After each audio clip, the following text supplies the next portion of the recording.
Pernah nggak sih Anda lihat produk atau mungkin orang, terus langsung punya penilaian gitu, cuma dari luarnya aja?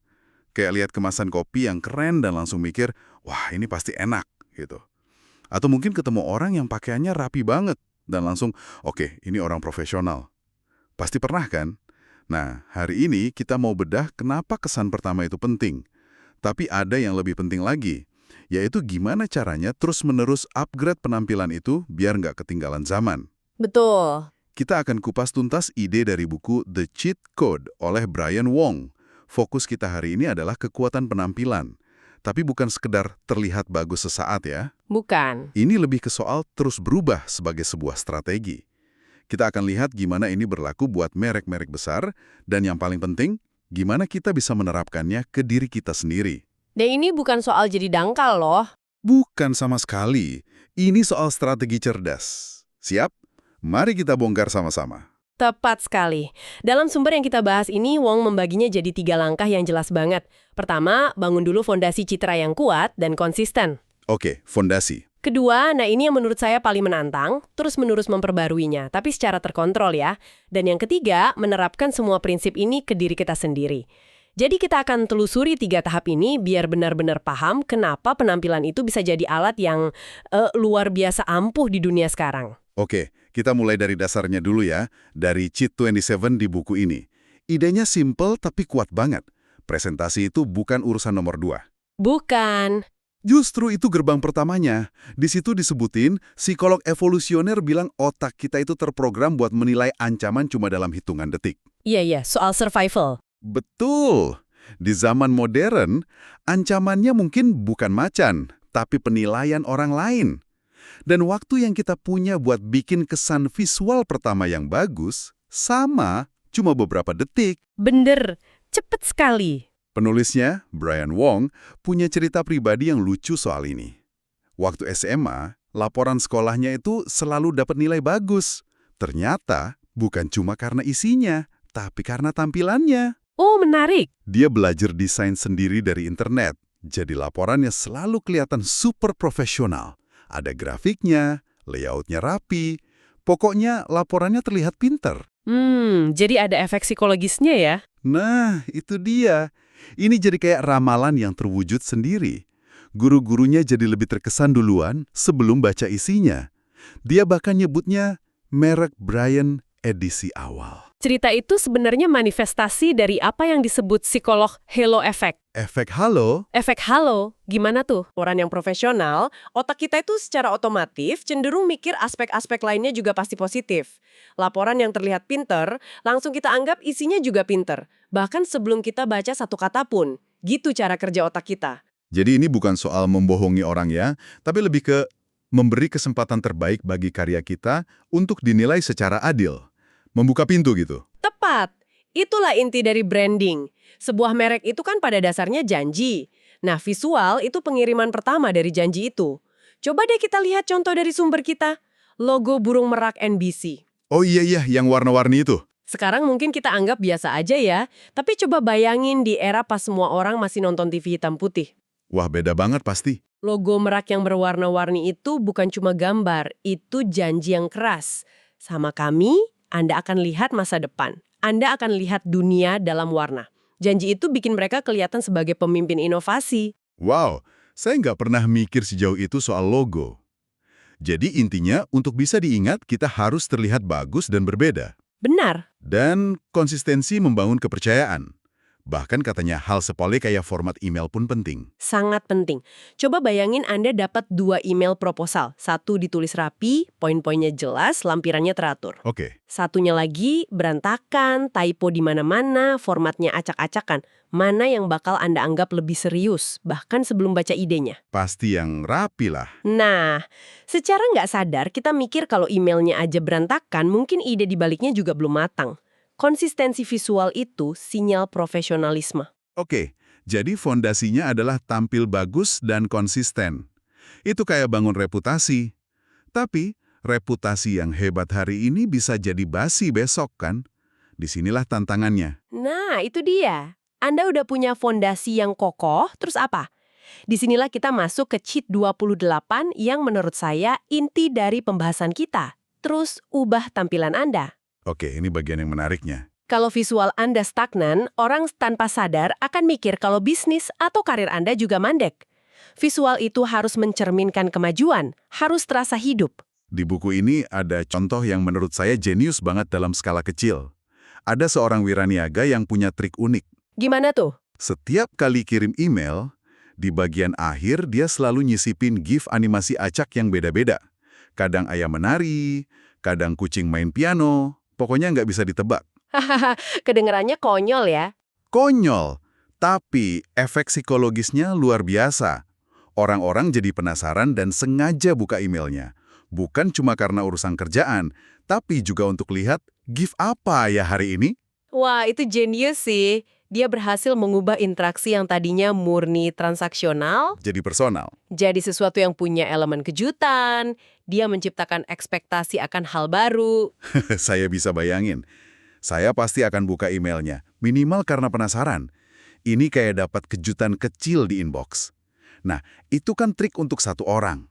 Tapi gimana caranya perusahaan raksasa kayak Facebook melakukan hal yang sama tanpa bikin jutaan penggunanya marah? Pertanyaan bagus. Disinilah kita lihat bedanya evolusi dan revolusi. Buku ini ngasih 2 studi kasus yang kontras banget. Contoh positifnya ya Facebook itu. Oke, Mereka melakukan perubahan tapi secara terkontrol. Sedikit di sini, sedikit di sana, warna birunya diubah dikit, ikonnya digeser, tata letak ditweak. Pelan-pelan dan terus-menerus. jadi mereka kayak melatih kita, para penggunanya, untuk terbiasa sama perubahan. Biar nggak kaget gitu. Tepat. Mereka memperlakukan audiensnya itu kayak, gimana ya bilangnya? Kayak merebus katak. Perubahannya pelan banget dan bertahap, jadi kita hampir nggak sadar. Sampai tiba-tiba 5 tahun kemudian, tampilannya udah beda banget. Nah, pendekatan iteratif itu bikin platform terasa hidup dan terus berkembang, tapi tanpa guncangan yang bikin kaget. Oke, itu pendekatan yang cerdas. Lalu ada contoh negatifnya, yang disebut sebagai kisah peringatan. Dig. Dig. Dulu kan ini situs agregator berita yang populer banget. Apa yang salah di sana? Justru itu masalahnya, mereka pikir mereka tahu apa yang diinginkan pengguna, tapi mereka melakukan kesalahan fatal. Mereka merombok segalanya sekaligus. Semuanya. Dalam satu waktu. Semuanya. Dalam satu malam.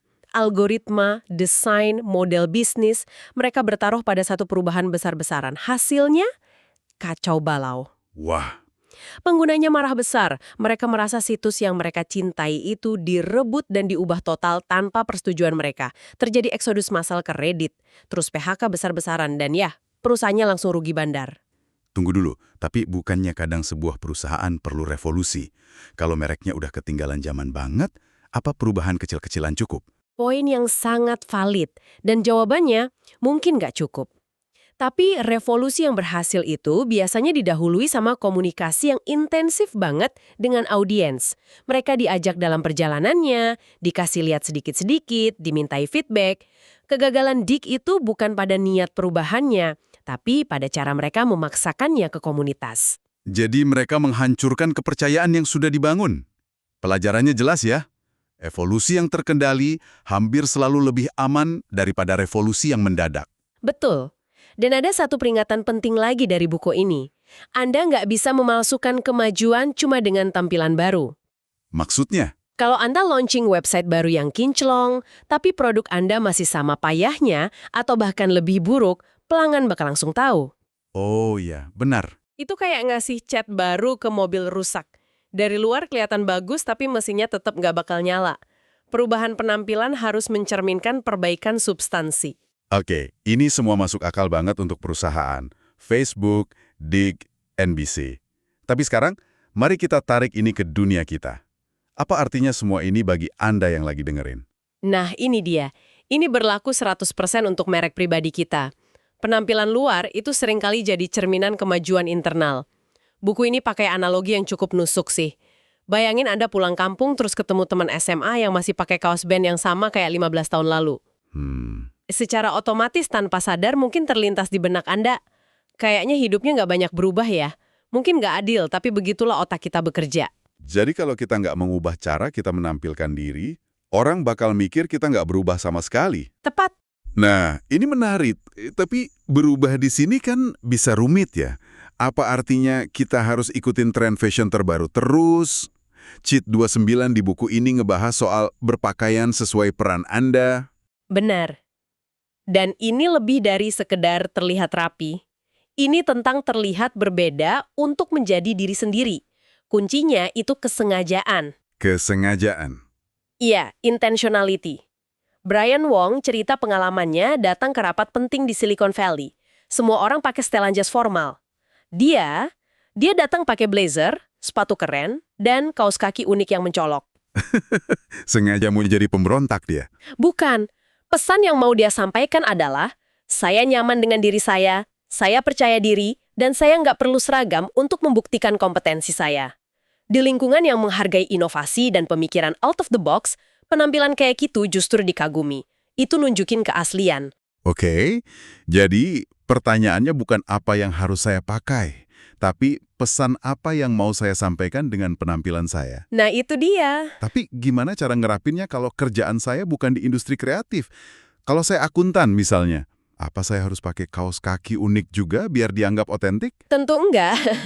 Kuncinya bukan di kaos kaki uniknya, tapi di kesengajaannya. Oke. Untuk seorang akuntan, terencana dan disengaja itu mungkin artinya setelan yang pasnya sempurna, bukan kebesaran. Sepatu yang selalu disemir bersih, tas kerja yang berkualitas. Penampilan itu ngirim pesan yang beda, tapi sama kuatnya. Saya teliti, saya profesional, saya peduli pada detail. Pesan itulah yang harus selaras dengan peran Anda. Anda sedang memainkan sebuah peran. Peran utamanya adalah Anda. Milikilah peran itu. Saya suka itu. Jadi, ini soal menerjemahkan nilai-nilai internal kita ke dalam bahasa visual yang bisa dimengerti orang lain. Dulu, berpakaian untuk sukses itu artinya satu hal. Pakai jas paling mahal ala Don Draper. Iya, zaman dulu banget itu. Tapi buku ini bilang, zaman udah berubah. Di banyak industri, tampilan seragam kayak gitu justru bisa jadi bumerang. Tepat, karena sekarang orang nyari kreativitas, perspektif baru. Tampil sedikit beda bisa jadi nilai tambah. Itu nunjukin Anda berpikir secara berbeda. Tapi ini memunculkan satu pertanyaan menarik. Kita udah ngomongin pentingnya terus berubah. Tapi gimana dengan icon kayak Steve Jobs? Nah, Itu dia. dia justru terkenal dengan seragamnya. Turtleneck hitam, jeans, sepatu kets. Dia hampir nggak pernah ngubah itu. Dia jelas melanggar aturan, terus ubah penampilanmu. Saya juga kepikiran soal itu. Kok bisa konsepnya jalan beriringan? Di satu sisi, disuruh terus berubah. Di sisi lain, ada contoh ikonik yang sukses justru karena nggak pernah berubah. Menurut saya sih, ini soal di tahap mana Anda berada dalam perjalanan membangun merek Anda. Maksudnya? Bagi kita semua yang masih dalam proses membangun reputasi dan relevansi, evolusi visual itu sinyal kemajuan. Itu nunjukin kita tumbuh dan beradaptasi. Steve Jobs, di sisi lain, udah mencapai status di mana dia adalah mereknya. Oh, oke. Konsistensinya yang ekstrem justru jadi penanda mereknya yang paling kuat. Seragamnya jadi ikonik, simbol dari filosofi desain Apple. Simple, konsisten, dan fokus. Jadi bisa dibilang dia udah sampai level di mana dia nggak perlu lagi ikutin aturan, karena dia yang bikin aturan. Tepat. Ketika Anda sudah jadi legenda, Anda bisa menetapkan aturan Anda sendiri. Seragamnya itu sebuah statement. Bagi kita, perjalanan menuju ke sana menuntut adaptasi dan evolusi. Mungkin nanti kalau kita udah di puncak, kita juga bisa netapin seragam kita sendiri. Oke, itu penjelasan yang sangat mencerahkan. Jadi mari kita rangkum ya, ada 3 tahap utama yang kita bahas hari ini. Betul. Pertama, bangun fondasi dengan penampilan yang kuat, profesional, dan konsisten. Ini janji awal merek Anda. Oke, fondasi yang kuat. Kedua, dan ini yang paling penting, jangan biarkan fondasi itu berdebu. Jaga agar tetap segar dengan penyesuaian yang terkontrol. Ini nandain kemajuan. Evolusi bukan revolusi. Tepat. Dan ketiga, terapkan pemikiran yang sama pada diri Anda. Berpakaianlah secara otentik dan disengaja untuk peran yang ingin Anda mainkan. Tunjukkan siapa diri Anda dan kemana tujuan Anda. Sempurna. Sebagai penutup, saya mau ninggalin satu pemikiran terakhir untuk Anda. Kita udah bahas panjang lebar soal pentingnya mengubah penampilan luar untuk mencerminkan kemajuan internal. Tapi mari kita balik pertanyaannya. Di tengah semua perubahan itu, gaya rambut, cara berpakaian, desain logo, apa satu elemen inti dari merek Anda, baik itu personal atau profesional, yang menurut Anda seharusnya tidak pernah berubah? Apa jangkar yang membuat Anda tetap menjadi Anda?